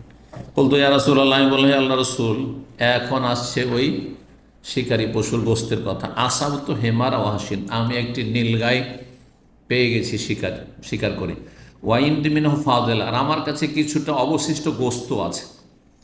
বড় অন্য হাদিসে আছে সাহাবীরা তো খেয়ে নিলেন এহরাম অবস্থায়, তারপরে তাদের সন্দেহ হইতে লাগলো, যদিও আমরা জানি যে আমাদের জন্য হারাম কি করা, স্বীকার করা, আমরা স্বীকার করিও নি, আর তাতে কোনো রকম আমাদের যুক্ততাও নেই, সম্পর্ক নেই, কোনো সহযোগিতা করিনি, কিন্তু খেলাম, খাওয়াটা কি জায়েজ হবে কিনা শিকারী পশুর গোস্ত বিনা সহযোগিতায়, দ্বিধাগ্রস্ত। তখন একটু খেয়ে বলেন না আমরা আর খাবো না। তখন আবু কাদা বলেন ঠিক আছে, নবী সাল্লাল্লাহু আলাইহি ওয়াসাল্লাম জিজ্ঞাসা করি, তারপর দেখা যাবে তোমার খাবে না খাবে। এসে জিজ্ঞেস করছে আমার কাছে কিছুটা আছে। ফাকালিল কওম, তখন সাথী সঙ্গীদেরকে বললেন কুলু, তোমরা খাও, অহম মুহরিমুন, তারা সকলে এহরাম অবস্থায় ছিল, এহরাম অবস্থায় ছিল। সামনে আরো দু একটা অধ্যায় দেখি। বাবন 3 নম্বর অধ্যায়, ইদারা আল মুহরিমুনা সাইদান ফাজাহিকু ফাফাতেন আল হালাল। এই অধ্যায় হচ্ছে এহরামকারীরা যদি কোনো শিকারী পশু দেখতে পায়, ফাজাহিকু, তারপরে তারা হাসতে শুরু করে, ফাফাতেন আল হালাল, যে অমহরেম এহরাম বিহীন অবস্থায় আছে সে যদি তাতে বুঝে নেই, তাদের হাসাহাসি দেখে বুঝে নেই, এটা কি কোনো সহযোগিতা হয়ে গেল নাকি? না, সহযোগিতা না, উদ্দেশ্য তাদের সহযোগিতা নাই। জি, তো খাওয়া জায়েজ, এই শিকার করাও জায়েজ তার, আর তারা শিকার করে যদি দেয় তাদেরকে, তো তাদের জন্য খাওয়া জায়েজ। 1822 নম্বর হাদিস, ওই হাদিসটাই বলছেন আব্দুল্লাহ বিন আবি কাত আন্না বা হাদ্দাস, তার বাবা বয়ান করেছেন যে ইনতালাকনা মান নবী সাল্লাল্লাহু আলাইহি ওয়াসাল্লাম, আমরা গেলাম হুদাইবিয়ার বছরে, আমাল হুদাইফা আহরাম আসহাবু, সাহাবায়ে কেরামগণ সাথী সঙ্গীগণ এহরাম করলেন, কিন্তু আমি এহরাম বাঁধলাম না। ফাউমবেনা বেআদুবিন বেগাইকা, গাইকা নামক স্থানে শত্রুদের সম্পর্কে বলা হয় যে শত্রুরা আছে, সুতরাং আমি তাদের সন্ধানে ছুটলাম। ফাতাওয়াজ্জাহনা নাহওয়াহুম, আর তারপরে তাদের উদ্দেশ্যে, শত্রুদের উদ্দেশ্যে আমি রওনা হইলাম ঘোড়ার পিঠে, তাড়াতাড়ি করে খবর নিয়ে নবী সাল্লাল্লাহু আলাইহি ওয়াসাল্লামের কাছে পৌঁছিবেন, সাহাবায়ে কেরামের কাছে পৌঁছিবেন সতর্ক করার জন্য। ফাবাসুরা আসহাবি বিহিমার ওয়াহশা, আমার সাথী সঙ্গী যারা ছিল তারা একটি নীলগাই দেখে ফেলেছে। ফাজালা বাযু ইয়াযহাবু ইলা বায, তাদের একজন অপরজনকে দেখে হাসাহাসি শুরু করেছে, দেখছো? কিন্তু আবু কাতাদাকে বলছে না যে এহরামবিহীন আছে, ওকে বলছেন আপোষে সরা, এইরকম যে সুযোগ পেয়ে গেছি আজ নীলগায়, যদি আমরা এহরাম অবস্থায় না থাকতো তাহলে তো কাজ হয়ে যেত। হ্যাঁ, এইসব কথা বলছেন আর হাসছেন তারা। তো বলছেন ফানাজার, তো তখন আমি এদিক ওদিক তাকাইলাম, ফারাআই তহু, তো দেখতে পেলাম সেই বন্য গাধা মানে নীলগাই। ফাহামাল তো আলিহিল ফারাস, আমি ঘোড়ার পিঠে চড়ে তার উপর আক্রমণ করে দিলাম। ফাতান, তো তাকে আমি কি করলাম, আঘাত করলাম। ফাসবাত, তো আর তাকে ফেলেই দিলাম, আঘাত করে শিকার করেই ফেললাম। ফাস্তান, তো তাদের কাছে সাহায্য চাইলাম। ফাআবা ইয়নি, তারা সাহায্য করলো না। ফাআকালনা মিনহা, আমরা খেলাম। সুমাল্লাহ তুবে রাসূলুল্লাহ সাল্লাল্লাহু আলাইহি ওয়াসাল্লাম, রাসূলুল্লাহর সাথে সাক্ষাৎ করলাম। ও খাসিনা নুক্তাতা, আর আশঙ্কা হচ্ছিল যে আমার বিচ্ছিন্ন না হয়ে যায়, সুতরাং আরফা ও ফারাসি, আমার ঘোড়াকে দৌড়াচ্ছিলাম শাওয়ান একবার, ও আসির আলাইহি শাওয়ান, আর একবার ধীর গতিতে চালাচ্ছিলাম। ফালাকিতু রাজুলান বানি গিফার ফি জাওফিল্লাহ, রাতের অন্ধকারে দেখার বানি গিফার এক ব্যক্তির সাথে। ফাকুলতু আইনা তারাকতা রাসূলুল্লাহ সাল্লাল্লাহু আলাইহি ওয়াসাল্লাম, ক্বালা তারাকতুহু বিতাহেন, তাহেন নামক স্থানে নবী সাল্লাল্লাহু আলাইহি ওয়াসাল্লামকে ছেড়েছি। ওয়া হুয়া কাইলুন সুকিয়া, তিনি বিশ্রাম করবেন দুপুরে সুকিয়াতে, অথবা তিনি বললেন যে সুকিয়ার দিকে তিনি যাচ্ছেন। ফালাহিকতু বিরাসূলিল্লাহ সাল্লাল্লাহু আলাইহি ওয়াসাল্লাম, রাসূলুল্লাহ সাল্লাল্লাহু আলাইহি ওয়াসাল্লামকে আমি সাক্ষাৎ করলাম। হাত্তা আতাইতু, পৌঁছে গেলাম। ফাকুলতু ইয়া রাসূলুল্লাহ ইন্না আসহাবাকা আরসাল ইয়াকরাউন, এই যে ইন্না আসহাবাকা আপনার সাথী সঙ্গীগণ, এখানে আহলাকা পরিবার নেই, ঠিক না? আর একটি শব্দ আরেকটি শব্দের ব্যাখ্যা করবে, একটি হাদিস আরেকটি হাদিসের ব্যাখ্যা করে। আপনাকে সালাম বলছেন, আল্লাহর রহমত আপনার ওপর হোক। ওয়া ইন্নাহুম কাদ খাশাউ, তাদের ভয় হচ্ছে আইয়াক্তাতিহুমুল আদু ওয়া দুনাকা, যে তাদেরকে আপনার থেকে শত্রুরা বিচ্ছিন্ন না করে দেয়।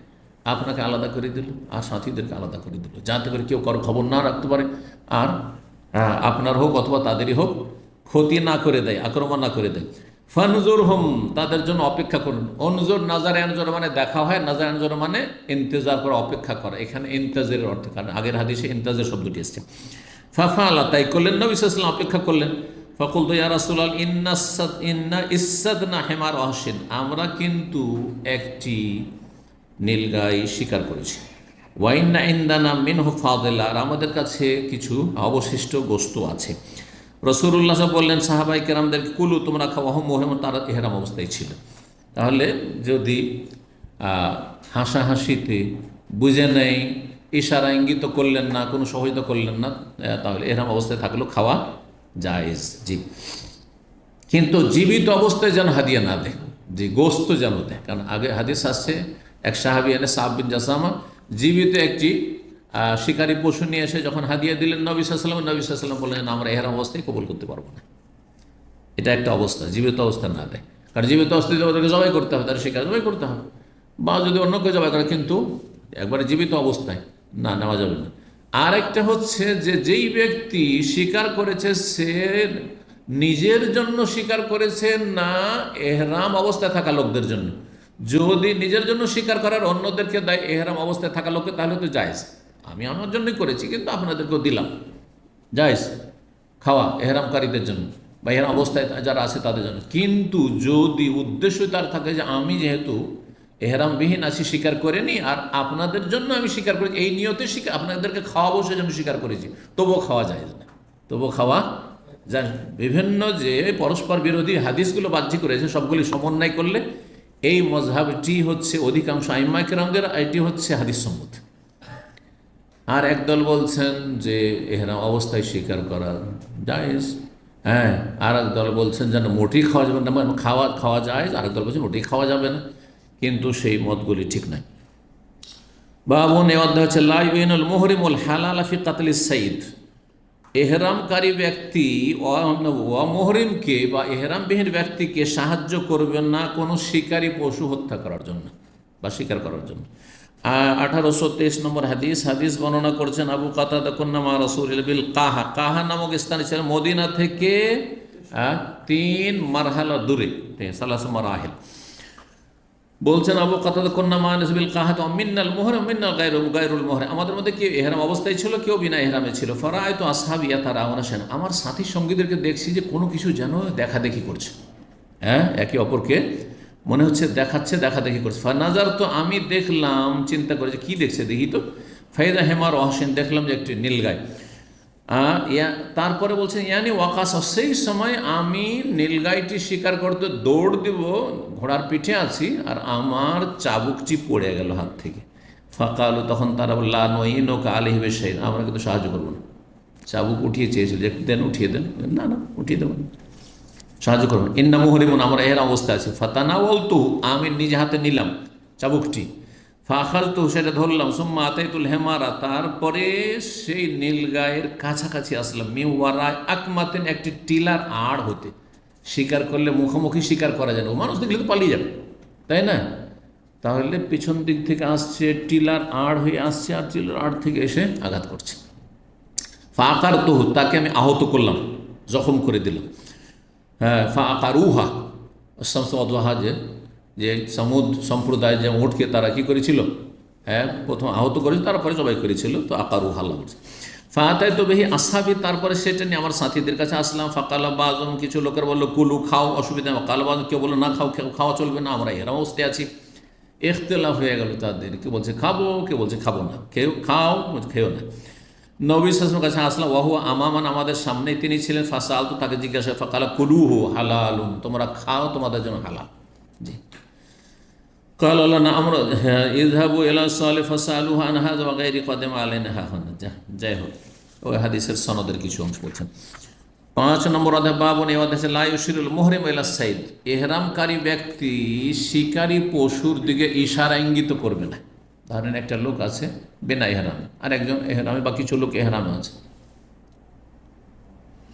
এটা ইশারাও করা যাবে না। ইশারা করলে সেটা হারাম হয়ে যাবে, গুনার কাজ, ওর জন্য হারাম কাজ, এহরাম পরিপন্থী কাজ। তো বলছেন যে ইশারা ইঙ্গিত করা যাবে, লেকা ইয়াস্তাদুল হালাল, যাতে করে হালাল ব্যক্তি তাকে স্বীকার করতে পারে, সেই জন্য ইশারা ইঙ্গিত করা এটাও চলবে না। 1824 নম্বর হাদিস, ওই আগের হাদিসই, এই জন্য তাড়াতাড়ি করে চলে যাচ্ছি, যেটা নতুন শব্দ হবে তর্জমা করে দেবো। আন্না রাসূলুল্লাহ খারাজা হাজ্জান, রাসূলুল্লাহ হজে বেরিয়েছিলেন। কেমন কথা হয়ে গেল, বলছেন হজে বেরিয়েছিলেন, অথচ ঘটনা হচ্ছে হুদাইবিয়ার বছর। হুদাইবিয়া হজে গেছেন, ওমরা গেছিলেন, ওমরায়। তাহলে বোঝা গেল হাজ্জান মানে এখানে শাব্দিক অর্থ, উদ্দেশ্য না, এখানে ভাব অর্থ। হ্যাঁ, হাজ্জা ইয়াহুজ্জ হচ্ছে মানে উদ্দেশ্য করা, আল্লাহর ঘরকে উদ্দেশ্য করে যাওয়া।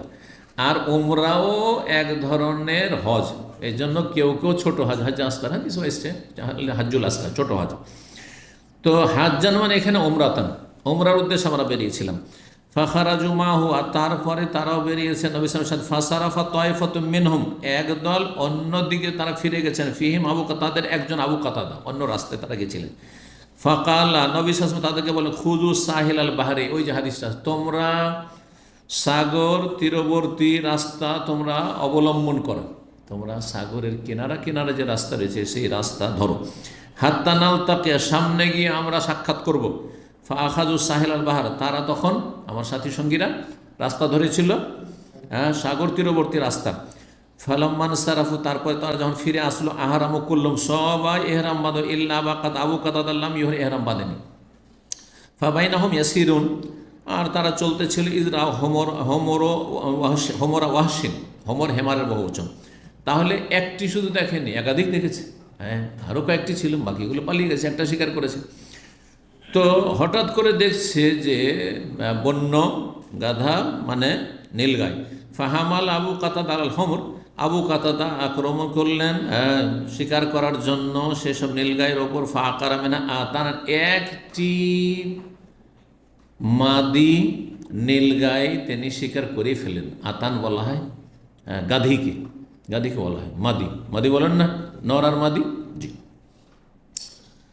ফানাজালু, তারপরে তারা অবতরণ করলো। ফাকালু মিল্লাহিয়া, তারপরে তারা গোশত তারা পাক করে খেলো। ফাকালু, তারপরে তারা বললো, আনাকুল লাহমা সাইদ নাহনু মুহরিমুন, খাওয়া দাওয়ার পরে তাদের চিন্তা হলো কেমন হইল, খাওয়াটা হালাল হইল না হারাম হইল। খেয়ে তো নিলাম, কিন্তু সন্দেহ যে আমরা কি খেতে পারবো শিকারী পশুর গোস্ত, অথচ আমরা এর অবস্থায় আছি। ফাহামাল্লা মা বাকমিল্লাহমিন, অবশিষ্ট যে গোস্ত ছিল সেটাকে বহন করে নিয়ে চললাম। মিল্লাহমিল আতান, সেই আপনার যে মাদি নীলগায়ের গোস্ত। ফালাম্মা আতাউ রাসূলুল্লাহ রাসূলের কাছে যখন সাহাবীরা আসলেন, তারা বলে, ইয়া রাসূল ইন্না কুন্না আহরামনা, আমরা তো ইহরাম বেঁধেছিলাম।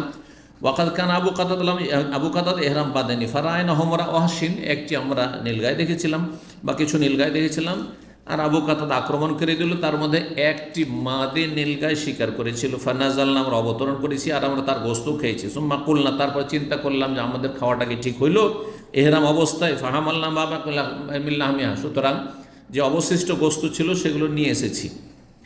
আমিনকুম কাল, নবী সাল্লাল্লাহু বলছেন, আমিনকুম আহাদুন আমারা ইয়াহমিল আলাইহা, তোমাদের মধ্যে যারা এহরাম অবস্থায় ছিল তোমাদের কেউ কি এ কথা বলেছে আবু কাতাদাকে যে আক্রমণ করো, শিকার করো, এটা নির্দেশ দিয়েছে।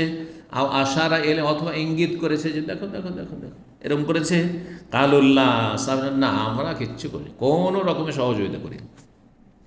কালা, তখন বললেন, ফাকুলু মা বাকিমিল্লাহ, অবশিষ্ট যে গোস্ত রয়েছে তাহলে তোমরা খেতে পারো, কারণ তোমাদের তাতে কোনো রকমের যুক্ততা নেই। 6 নম্বর অধ্যায় বাবুন, এই অধ্যায় হচ্ছে ইযা আহদা লিল মুহরিম হিমারান ওয়াহশিয়ান হাইয়ান লাম ইয়াকবাল। ইমাম বুখারীর মত এটি, অধিকাংশ ওলামাদের যে মতটি, যদি এহরামকারী ব্যক্তিকে কোনো ব্যক্তি, অমুহরিম ব্যক্তি কোনো নীলগাই বা শিকারী পশু শিকার করে নেওয়ার পরে হাইয়ান জীবিত অবস্থায় কি করে, উপঢৌকন দেয়, হাদিয়া দেয়, লাম ইয়াকবাল, তাহলে গ্রহণ করবে না, করবেন না।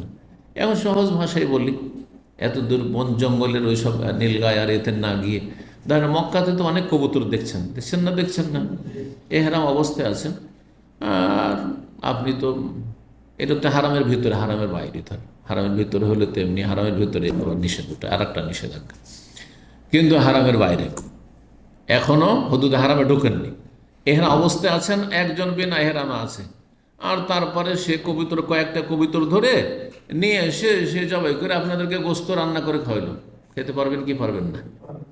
যদি আপনাদের কোনো সহযোগিতা না থাকে তাহলে খেতে পারবেন, কিন্তু জীবিত কবুতর নিয়ে এসে দিয়ে দিল যে এই যে থাকলো, আপনারা জবাই করে খান, তাহলে চলবে না। বুঝা গেছে? 1825 নম্বর হাদিস বর্ণনা করছেন আব্দুল্লাহ বিন আব্বাস রাদিয়াল্লাহু তাআলা আনহুমা, সাআব বিন জাসামা লাইসি রাদিয়াল্লাহু তাআলা আনহু থেকে, আন্নাহু আহদা লিরাসূলিল্লাহ সাল্লাল্লাহু আলাইহি ওয়াসাল্লাম হিমারান ওয়াহশিয়ান ওয়া হুয়া বিল আবওয়াই আও বিওয়াদ্দান। তিনি রাসূলুল্লাহ সাল্লাল্লাহু আলাইহি ওয়াসাল্লামকে হাদিয়া উপঢৌকন দিলেন একটি নীলগাই, ওয়া হুয়া বিল আবওয়া, যেই সময় নবী সাল্লাল্লাহু আলাইহি ওয়াসাল্লাম আবওয়া নামক স্থানে ছিলেন অথবা ওয়াদ্দান নামক স্থানে ছিলেন। আবওয়া ওয়াদ্দান কাছাকাছি জায়গায়, মদিনা থেকে মক্কার দিকে যেতে। আবওয়া সম্পর্কে আপনারা জানবেন হয়তো, যেই জায়গায় নবী সাল্লাল্লাহু আলাইহি ওয়াসাল্লাম যখন বাল্য জীবনে ছিলেন, মায়ের সাথে সফর করছিলেন, মা অসুস্থ হয়ে গেল, আর সেখানে তিনি ইন্তেকাল করেছেন, আর সেখানেই তার মা আমেনার কবর সেখানে রয়েছে। নবী সাল্লাল্লাহু আলাইহি ওয়াসাল্লাম নবী হওয়ার পরে সেখানে গিয়ে আল্লাহর কাছে দরখাস্ত করলেন যে আল্লাহ, আমি আমার কবরটা দেখতে চাই, জিয়ারা মানে ভিজিট দেখতে চাই, তো অনুমতি দিল ফৌজেন আলী। তারপরে সেখানে কবর কাছে গিয়ে খুব কান্না করলেন, আর মায়ের মায়া, আর ছোটোকালে বাল্য জীবনে মাকে হারিয়েছেন, সুবহানাল্লাহ, বাপকে তো দেখতেই পাননি, মাতৃগর্ভে ছিলেন তখন। তারপরে আল্লাহর কাছে দরখাস্ত করলেন, আল্লাহ, আমার আম্মা তো নবুয়তের যুগ পায়নি, ওই কুফরি অবস্থায় শিরকের যুগে মারা গেছে, তার জন্য দোয়া করেন। হ্যাঁ, সুম্মাস্তাজানতু রাব্বি আন আস্তাগফিরাল্লাহ, তারপর আল্লাহর কাছে অনুমতি চাইলাম যে আমি তার জন্য কি ক্ষমা চাইতে পারবো। ফালাম ইউজাননি, আল্লাহ অনুমতি দিলেন না। জি, সুতরাং আমাদের দেশে বিদাতি মোল্লারা যে বলে যে নবীর বাপ মা সব জান্নাতি, এগুলি মন গড়া কথা। স্পষ্ট হাদিস, মুসলিমের হাদিস, কথা বোঝা গেছে। আর তারপরে কেউ জান্নাতি জাহান্নামী এসব আমাদের করার প্রয়োজন নেই, যেটা হাদিস আছে সেটা। তাতে আবেগ দিয়ে কাজে লাগবে, এটা কেমন কথা হইল যে নবীর মা বাপ জাহান্নামে যাবে, এটার নাম কি ইসলাম না, এটার নাম আবেগ?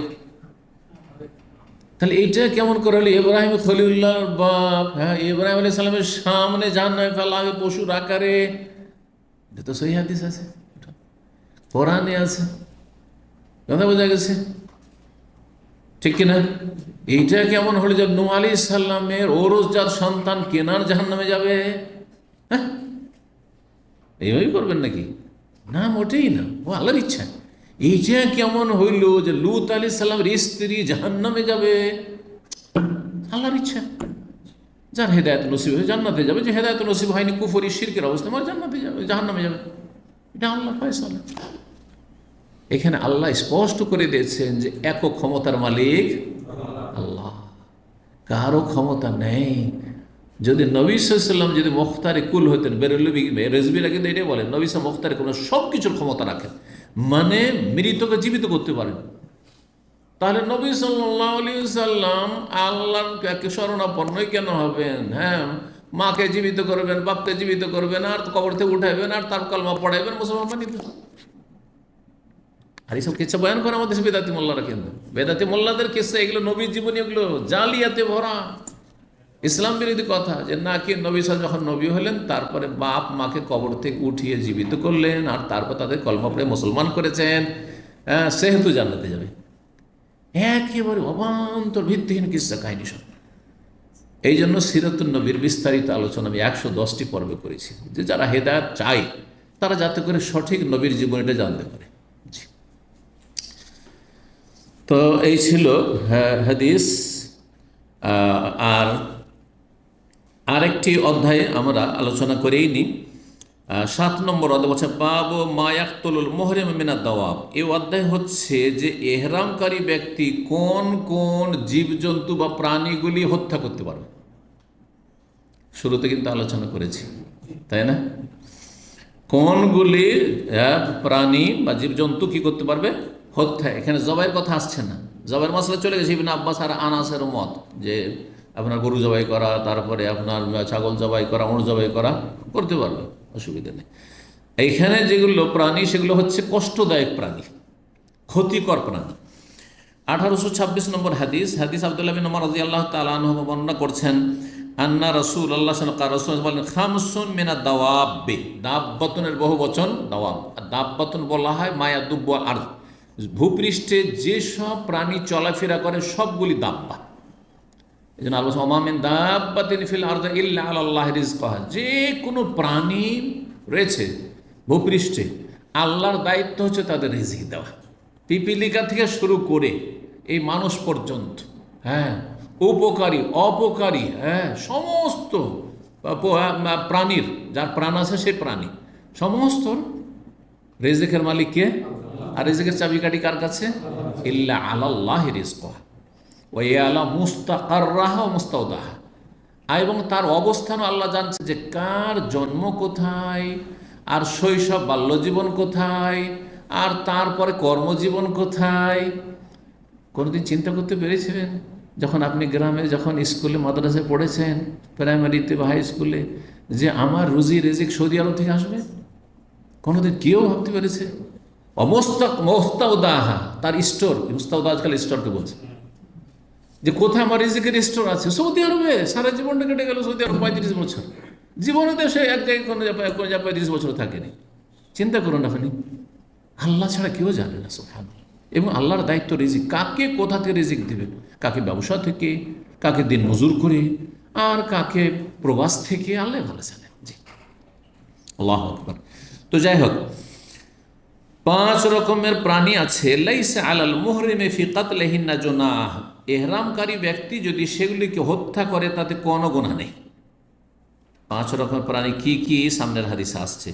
ইবনে ওমর থেকে আমি শুনেছি 1827 নম্বর হাদিস, বলছেন তিনি, হাদ্দাসাতনি ইহদা নিসওয়াতিন নবী, নবী সাল্লাল্লাহু আলাইহি ওয়াসাল্লামের জনৈক সহধর্মিনী বর্ণনা করেছেন, মানে ইবনে ওমরও বর্ণনা করেছেন নবী সাল্লাল্লাহু আলাইহি ওয়াসাল্লামের কোনো বিবি থেকে, যে কোনো বিবি হইতে পারে, তার মধ্যে এক বিবি তো তার বোন আপন হাফসা রাদিয়াল্লাহু তাআলা। নবী সাল্লাল্লাহু আলাইহি ওয়াসাল্লাম থেকে তিনি বর্ণনা করেন, খালি ইয়াকতুল মুহরিম, মুহরিম ব্যক্তি হত্যা করতে পারবে। কি হত্যা করতে পারবে? সামনের হাদিসে 1828 নম্বর আব্দুল্লাহ বিন ওমর বলছেন, কালাত হাফসা, তো দেখেন চলে আসলো। তাহলে নবী সাল্লাল্লাহু আলাইহি ওয়াসাল্লামের কোনো এক সহধর্মিণী কে? তাহলে তার বোন, আপন বোন হাফসা। বলছেন, হাফসা বলেছেন, কালা রাসূলুল্লাহ সাল্লাল্লাহু আলাইহি ওয়াসাল্লাম, খামসু মিনাদ দাওয়া, 5 রকমের প্রাণী আছে, জন্তু আছে, লা হারাজা আলা মান কাতালাহুন্না, কোনো আপত্তি নেই, গুনাহ নেই ওই ব্যক্তির জন্য যে সেগুলিকে হত্যা করবে। আল গোরাব, কাক, কাউয়া, ওয়াল হেদা, চিল, ওয়াল ফারা, এইরকম চিলের মতো যদি কোনো ক্ষতিকর, যদি চিল বলতে, চিল শুধু না, চিলের মতোই যদি ধরেন ওই রকমই কোনো প্রাণী আছে যেটা ক্ষতি করছে আপনার এলাকায়, সেটা হয়তো আরব দেশে ছিল না, অন্য দেশে থাকতে পারে। জি, ওয়াল ফারা, তো এইরকমই হচ্ছে ইঁদুর। হ্যাঁ, ইঁদুরের মতো আমাদের দেশে আরও কি আছে? কি আছে এটা বলেন? হ্যাঁ, জি, যেগুলো ক্ষতি করে, যদি ক্ষতি করে, ধরেন আপনার বাড়ির ক্ষতি করছে, আপনার সংসারের ক্ষতি করছে, ইত্যাদি। ওয়াল আকরাম, আর বিচ্ছু, আরব দেশে বেশি বিচ্ছু, আর কিন্তু সাপ আমাদের দেশে বেশি। ওয়াল কালবুর, আকুর, আর পাগলা কুকুর। আকুর বলা আকারে একর, মানে কামড় দেওয়া, যেই কুকুরে কামড়ে নেয়। কোন কুকুরে কামড়ায়? পাগলা কুকুর। এই জন্য ভাব অর্থ হচ্ছে পাগলা কুকুর, ভাব অর্থ, শাব্দিক অর্থ হচ্ছে এমন কুকুর যে কামড় দিয়ে দেয় রাস্তাঘাটে মানুষকে, পথচারীদেরকে। আচ্ছা, এখানে বিচ্ছু বলা হলো, কিন্তু সাপ তো বলা হলো না। তাহলে যদি শুধু শব্দতে সীমিত রাখেন তাহলে সাপ মারবেন না? সাপ আরও মারাত্মক, হ্যাঁ, বিচ্ছুর চাইতে। জি, 1829 নম্বর হাদিস, মায়েশা রাদিয়াল্লাহু তাআলা আনহা বর্ণনা করছেন। দেখেন, নবী সাল্লাল্লাহু আলাইহি ওয়াসাল্লামের আরেক সহধর্মী বর্ণনা করছেন, খামসু মিনাদ দাওয়াবে, 5 রকমের কি রয়েছে? প্রাণী বা জন্তু রয়েছে, জীবজন্তু রয়েছে। ফাসিকুন, এগুলি হচ্ছে ফাসেক, আবার ইকুন ফাসেক। মানুষ যদি ফাসেক হয় মানে পাপিষ্ঠ, আর হ্যাঁ, জীবজন্তু প্রাণী বা ফাসেক মানে হচ্ছে ক্ষতিকর, ক্ষতিকর। জি, মানুষের জন্য ক্ষতিকর। ইউকতালনা ফিল হারামে, হারামের ভিতরেও সেগুলিকে হত্যা করতে হবে, আর এহরাম অবস্থাতে, হারামেও আর এহরাম অবস্থাতেও। আল গোরাব কাক, ওয়াল হেদা আর চিল, ওয়াল আকরা বিচ্ছু, আল ফারা আর এদুর, ওয়াল কালবুল আকুর আর পাগলা কুকুর। 1830 নম্বর হাদিস বর্ণনা করছেন, এখানে সাপের কথা চলে আসছে।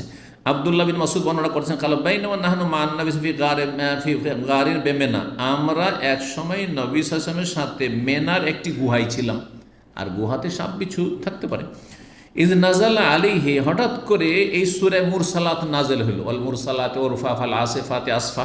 জি, ওয়াইন্নাহু লা ইয়াতলুহা, নবী সাল্লাল্লাহু আলাইহি ওয়াসাল্লাম সেটি তেলাওয়াত করেছেন। ওয়াইন্নী লা আতালাক্কাহু মিন ফিহি, নবী সাল্লাল্লাহু আলাইহি ওয়াসাল্লামের মোবারক মুখ থেকে সাথে সাথে আমি মুখস্থ করার চেষ্টা করছি, যেমনই নাযিল হচ্ছে তেমনই আমি শোনার পরে নবী সাল্লাল্লাহু আলাইহি ওয়াসাল্লাম পাঠ করছেন আর মুখস্থের চেষ্টা করছি। ওয়াইন্না ফাহু লা রাতবুন ফিহা, আর সেই সময় নবী সাল্লাল্লাহু আলাইহি ওয়াসাল্লামের মোবারক মুখ এই সূরা তেলাওয়াতে সিক্ত ছিল।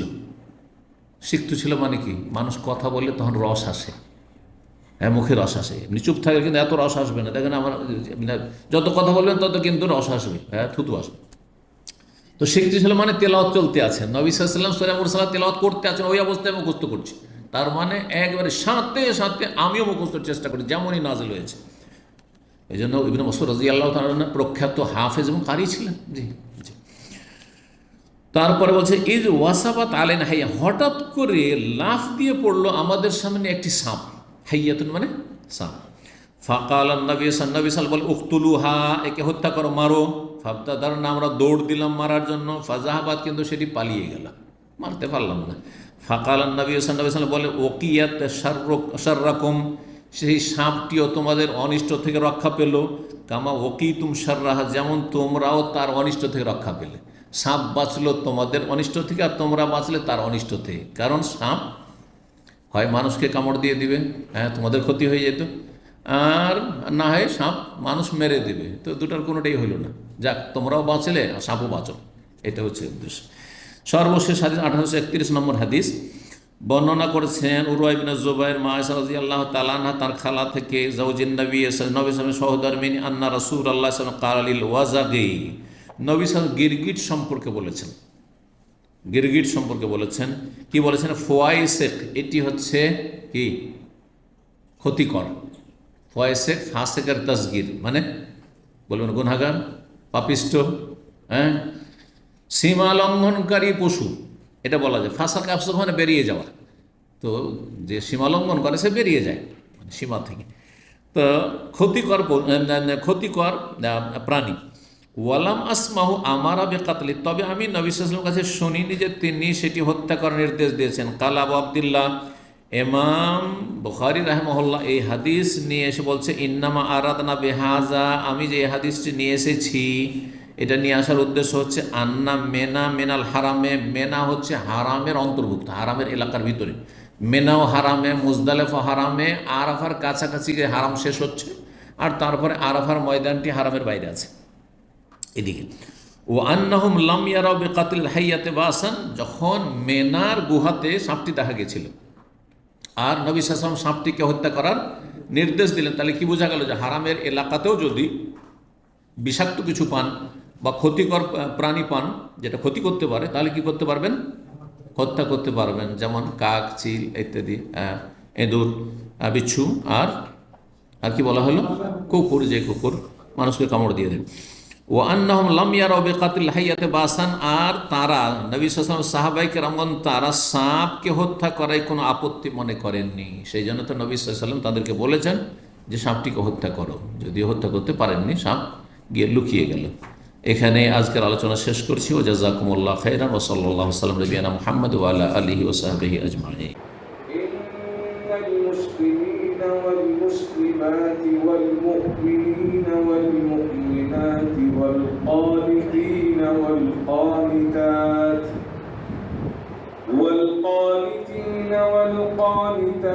والصادقين والصادقات والصابرين والصابرات والخاشعين والخاشعات